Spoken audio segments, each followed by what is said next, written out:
how to get better at World of Tanks console. There's a question quite a few people will ask when they do decide to play the game, and today's video is going to hopefully help you, whether you've played for a seriously long amount of time, if you're looking at a couple of years plus playing this game and you're still looking to learn a thing or two, or if you're a brand new player, this video is going to showcase a few things that you can learn, hopefully from me, who's been playing over 7 years at this point.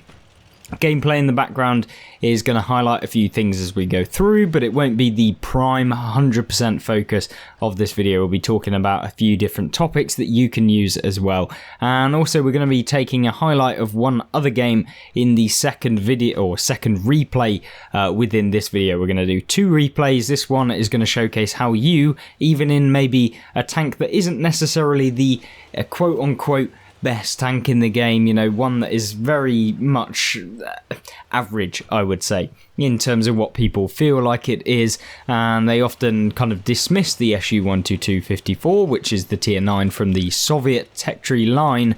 It's the tank destroyer, leads on to the Object 268 version 4, and of course the Object 263. But what I'm trying to showcase right in this video is that it doesn't matter necessarily what tank you're in. Yes, a really amazing tank can definitely help you out compared to something like, I don't know, a T110E3. Like, if you're trying to be the best player in the game, playing a T110E3 is probably not the way to go. If you're thinking, I want to have the highest damage result in the game, playing the T110E3 probably isn't the right choice.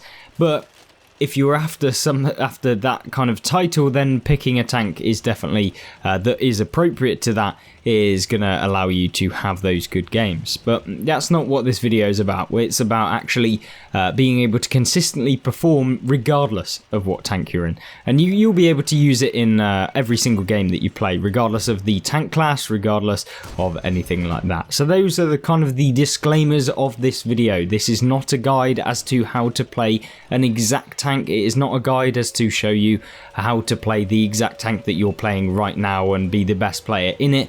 It's about how you can be the best player in general yourself. So what do you have to think about when playing World of Tanks? So primarily, a lot of people think, it's got to be aim and being able to deal damage. That is what's going to make me really good at the game. And actually, that plays a very minor part to the game. And a lot of people think, it must be the choice of equipment that makes you a good player. It must be that they fire just premium, and that is the only reason why this person is any good at the game. That is the excuse you always hear from players that maybe aren't quite as educated on the matter. But yes, those things can help, but they are not going to change you from having a 42% win rate to a 60% win rate just by simply loading premium rounds. Like, it's just not going to happen.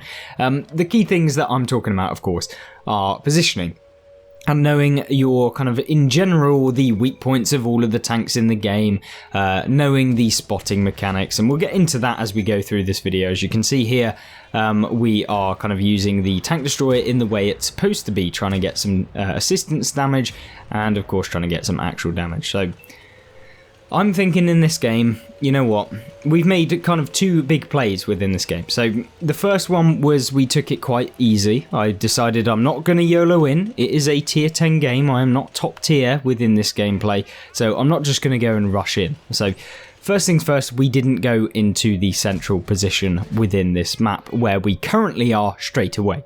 Players will do this. Yes, I agree. Sometimes, some of the games, it can work out. But what about the games when the enemy team, someone who may be a 42% win rate player, for example, just decides he's going to YOLO you? They then ram you for half of the hit points that you have on your vehicle, and you can be any level of player in the game. You could be the best, most accurate pinpoint marksman within World of Tanks console, but if someone decides they're just going to come and YOLO you and you were not in the right position, that's half your health gone. So, number 1, do not lose hit points to players that are worse than you, or at least try not to lose hit points to players that maybe not in the best position because you put yourself in a position that was not best for you, if that makes sense. So they may YOLO you. If I make a decision, it's all based on risk. Is it likely that if I move across this open field that I'm going to get taken out?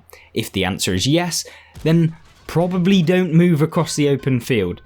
Is it likely that I'm going to get spotted if I shoot at this moment in time? And what are the risks of what happens if I do get spotted? If there's one tank on the enemy team left alive and I'm on full health and they're a one-shot, shooting is probably your best option. There is no reason why you wouldn't. But for example here, shooting and getting spotted may not be the best option. So you have to think about all of these things. My option here, right at this current moment in time in this gameplay, was I can either stay where I was and hope my team support me, which, let me just put it straight to you, never, ever, ever, ever, ever, if you want to have the best game of your life, rely on your teammates. It doesn't happen. It never happens, I can promise you. I'm pinging them, get down off of that hill, there's no point in you being up there, but they don't do it. Why? Because they obviously don't want extra damage, and so I'm going to have to deal with two tanks at the same time. So, target priority. Choose the low hit point tank. I know that it's a Progetto that's on now reloading, and he's not going to be able to finish me off. I've got a great reload, and I've got good turret traverse, or at least track traverse, like hull traverse, whatever you want to call it, for a non-turreted tank to be able to take him out. So there you saw two tanks disillusioned with just being able to take another tank out purely by just YOLOing them. And that's what a lot of people will do. Now, in this game, I could decide to do the exact same thing that the Progetto's just done to me there by YOLOing this T95. Yes, it may work, it may not, but my thought process in every single game, and I'm not trying to do it to sound pretentious or whatever, I'm literally being honest with you 100%. If you are trying to learn how to play this game, these are some of the things you just have to accept. That if you lose the game and you're blaming it on your team, you've probably done something wrong. Or you know you did something wrong in your brain, and then you need an excuse, and the easy excuse is, well, my team could have helped me in that situation, when realistically you were out in the middle of an open field, you did actually get punished for being out in the middle of an open field and you got taken out. I 100% can feel the frustration of a lot of people. That happens to me as well. I make mistakes. I go out into an open field and you go, oh, if only my team had helped me. But the underlying cause is that you were in that position that was terrible and you probably shouldn't have been there. And then you got caught out and then you're kind of annoyed that that even happened in the whole first place. But you saw in that game, 2,200 base experience. That's a fantastic game by any means. Picking up 6,600 damage and taking on multiple tanks at one time. It was a good replay. I'd already done a review of the tank. There was no real reason for me to showcase it other than to just highlight the actual gameplay and do this video for you guys. So let's jump into another gameplay and we'll continue our conversation about how you can improve and have some more specific examples as to maybe how you can impact your own game. The next replay we have for you in today's video is a replay that showcases things that I've done wrong, as well as what maybe the team have done wrong at the same time. And not necessarily that they've done wrong, they just didn't play to win the game themselves. So it's all about, you know, taking a step back, taking your emotions away from the game, and this will help you. This is kind of step number 2. The first one being kind of make sure that you don't lose any health where you don't need to, or at least optimize the chances of you being kind of hit and taking damage to a minimum, because it's a really simple one, but it definitely helps you out the most. And if you can avoid being hit by literally just moving out of the way, then that's what you should be doing. But number 2 is, yes, kind of analysing the situation, understanding the benefits of certain scenarios, and just making sure that you understand what the logic should be when you're deciding what you should be doing. Obviously here you're seeing me take out a tank from full health, even though he was blind or he got unspotted, etc., just purely because we know that spotting mechanics in the game can be abused, and that just because a tank disappears doesn't mean that they're not there, that just means that they're not spotted.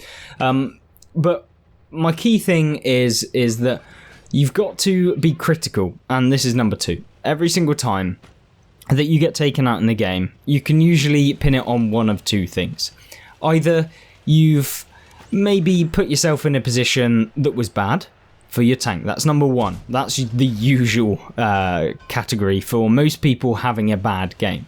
The second is you decided to do something that was just never was going to work, and that's probably the second most popular. There are loads of different reasons, but these are like the two main ones that you'll find with most players. So you can either tot it up to you put your tank in the wrong scenario from where it's supposed to be, or you decided to do something that you thought may work and it may yield a result, but then it didn't end up actually working, and actually it was a bad position, but that you should have thought about a little bit earlier, or maybe you didn't weigh up the risks 100%. So these are the two main ones, and that's what we're going to talk about. So number one, you've got to kind of, well, not number one, but number one of this second point is that you need to make sure that you are keeping aware at all times. Awareness on World of Tanks is what is the difference between being a top 1% player and being the person at the bottom of the team every single game. It is purely the awareness, and it's being able to decide upon what you see in front of you, because everyone gets the same information within the game. So everyone can see who's spotted on the enemy team at the same time on your team, and everyone gets the opportunity to make their own game plan, formulate their own plan as to cope with those vehicles that you may see. So for example, in this game right now, what are my thought process? What am I actually thinking? Well, I'm thinking I really need to support this heavy tank, because if he gets taken out, that is me on my own on this flank, bar like a medium tank. Yes, I'm thinking, you know what? Those TDs, the mediums, the light tanks that's in the base can probably hit anyone that YOLOs me, so I'm kind of safe at this point. That's probably number one problem within this replay so far, because up until this point, I probably could have escaped without taking any damage. I probably could have gotten away or done something and avoided taking some hits. So that's number one, and this is stuff that you should be doing against your own gameplay. You can use the replays function. It's not the best in terms of seeing where you aim, so if you're trying to get better at aiming, don't use the replay function. But if you're trying to figure out like how you could have tackled the situation differently, then yes, using the replays is one of the things that you can do. Much like you see me doing on every single video that I do. I sit down and I replay the game that I might have had. Usually they're good games, obviously, because that's why they're on YouTube. But sometimes I put up the bad gameplay, which is kind of... It's good for you guys to understand that just because I'm posting like 6 or 7k damage games every other day, that they don't always happen, and there are definitely games where they didn't work out so well. But what we're seeing here in this game is what I expected. I'm expecting at this point the enemy team have YOLO'd. We've already understood that this is a bad situation. I've got now a Object 268 that can take me out in one hit. This is stuff you should be calculating in your own head.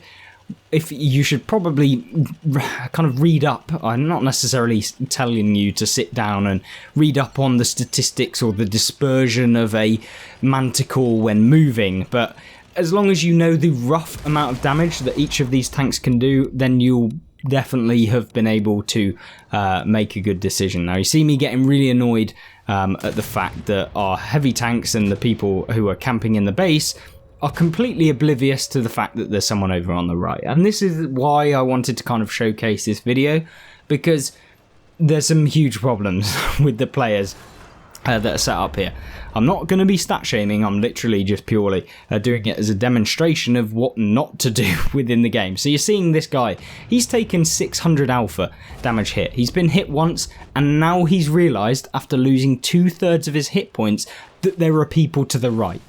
This is the idea of not being situationally aware at all. And so you saw there, he could have, if he'd have realised, could have avoided taking 2/3 of the hit points of his vehicle. So he'd still be on 1500 hit points if he knew that there were people over to the right, which if you were paying attention to the minimap would have been able to establish very, very quickly. And even players like this Tiger, or the E75 here, sorry, and knows that there are people over to the right, and granted he's trying to take out the Type 4 or something that's on the opposite side. I believe it's a Type 4 anyway. Oh no, it's Conqueror. But he could have quite easily helped me out within this gameplay, and he could have turned and he could have started shooting at the people that are out in the open.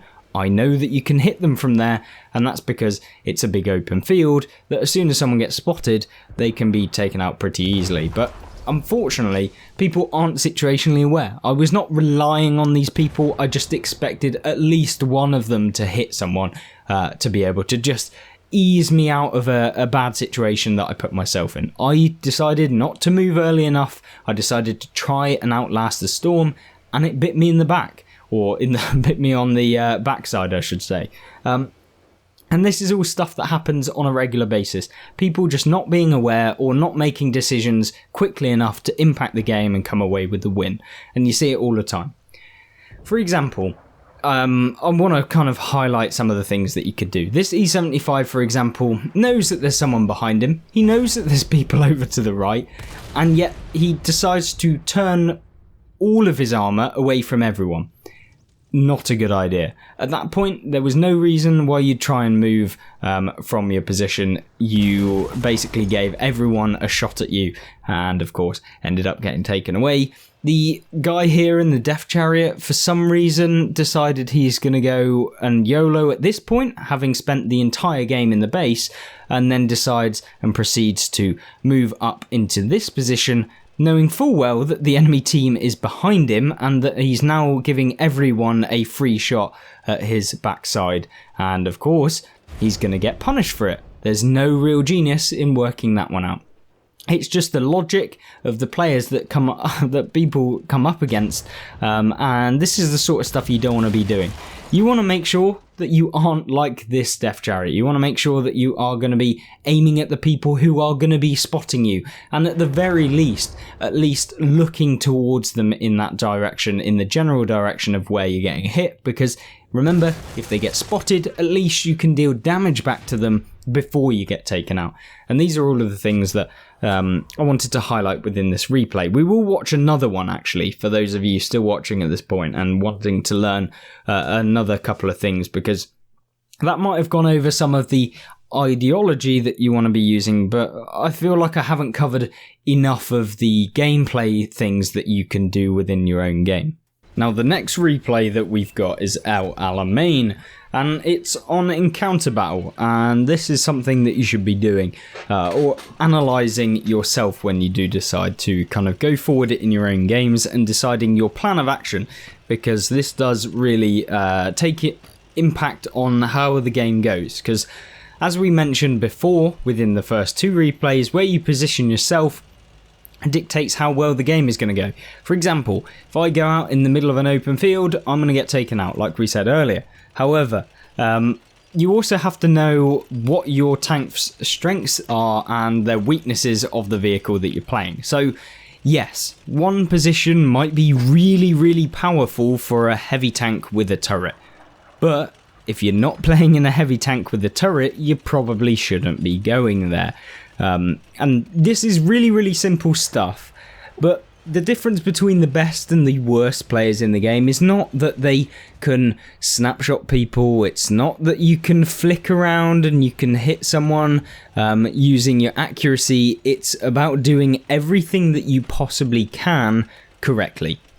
And remember that the majority of stuff that you do in the game is usually the basics. The basics, doing them correctly every single time, is going to yield you far better results than being able to load a HE round at the back of a vehicle. Like, it's stuff that you will know and that you can utilise as you've learnt the game, but just because you now know that if you fire HE at the back of a STA2 and pen, that doesn't make you a good player. That just means that you knew about that. And how often is that the case? How often are you shooting at the back of players? And even like from a kind of perspective of thinking about it, like, right, how often am I going to get behind a tank if I'm playing in the Jaegeru? Very, very limited amount of times, I can tell you that. So would it not be better thinking about something else, or making sure that you know the weak points of a lot of the vehicles that you come up against? Granted, the Jaeger has ridiculous rate of fire, ridiculous penetration, so you don't really have that problem anyway, but you could see here in the gameplay in the background, I knew that the IS-3, if you've got the side of a tank basically, if you aim at the engine side, so the further back, usually as a general rule, that is where the engine is. If you repeatedly hit a tank in the engine, you have a percentage chance to set someone on fire. So, I hit the IS-3, I set him on fire with the first shell. What do I do with the second shell? Aim it right at the engine again. And these are things that you can use yourself, because he probably didn't repair the engine in time. So as soon as he used the fire extinguisher, I set him on fire again because he didn't repair the engine straight away as well. So it's all stuff that you will learn over time, and I'm not saying that just because I know where to shoot a tank in the engine to likely set them on fire, because that is not what allowed me to get more damage in that game. Well, it did, but I could sort of still taken out the IS-3. It's not that big of a deal, but it definitely will help you. It's all the little things, and all of the little things add up, and if you can consistently do those little things right, that's the difference. People always think there's got to be like one tip, that one idea that is going to change my life, and I'm going to be able to YOLO people, and I'm going to be able to go through the center of the map, and I'm going to be able to take out a Maus in a T100 LT from full health every single time I see one, and there's nothing that the Maus is going to be able to do. That is just a fallacy. There is not one tip. Anyone saying that this one tip will make you the best player in the game is absolutely BSing. There is no way that you'll be able to do it. And even then, in that gameplay there, you saw me over-angle the side of the front of the SU-122-54 as I pull back around that corner. Why? Because I know that if the Bisonte goes after me and it's at that extreme angle, as I'm pulling back, the building's going to hide my side, and all he'll be able to see is a stupidly angled front, which is probably going to bounce. It's things like that, it's the little things, and it's stuff that you should hopefully learn over time, but it's about reiterating it in your own brain to make it sense, and hopefully that is what you'll do. Hopefully this channel is just going to showcase you gameplay of these little tips, these little things that you'll be able to do yourself to come out with wins that I'm hoping you'll get more and more of as time goes on, because yes, I'm not the best player at World of Tanks console, I'm not claiming to be, but I'm a player that has definitely played a lot of the game, and I've been reasonably successful with how well my account has gone, and I just want to share some information. The whole point about creating this YouTube channel was to share information about World of Tanks console and how to get better, how to learn things, and I'm hoping that at least you've taken a couple of things. I know this video is a lot to process all in one go, so I'm sure that if you want to go back and re-watch something, then I highly recommend you do, because the information is packed within this video, and it might not be as concise as maybe you want, but it is definitely necessary to kind of discuss it and to give you the thought process as to how you can get better, because like I said, there is no one tip that is going to make you better. There are just loads of different little bits and bobs that you will learn throughout time, but it's about making sure that you do the basics all in one and do them every single time, and that's without fail, and therefore, you know, you come out with a win. So hopefully you did enjoy this video. Don't forget that if you want some more specific tips that you can use within your own gameplay and equipment, consumables, the best sort of stuff like that, I am going to link you to the How to Get Better at World of Tanks playlist, which goes over a little bit more of the gameplay aspect and the how you can do specific things within the game that you can use in general to better your gameplay. So I'm going to leave that on screen right now that you can click on if you're interested in specific stuff that's going to help you to get better. Obviously use the ideas within this video to add these little things in all in one, and hopefully you can start improving your win rate if that's what you're after. If you're not after that, I don't know why you'd watch this video, but I thank you anyway, and hopefully you did enjoy it in some regard, in any regard, and I hope that you see me in the next video. Goodbye.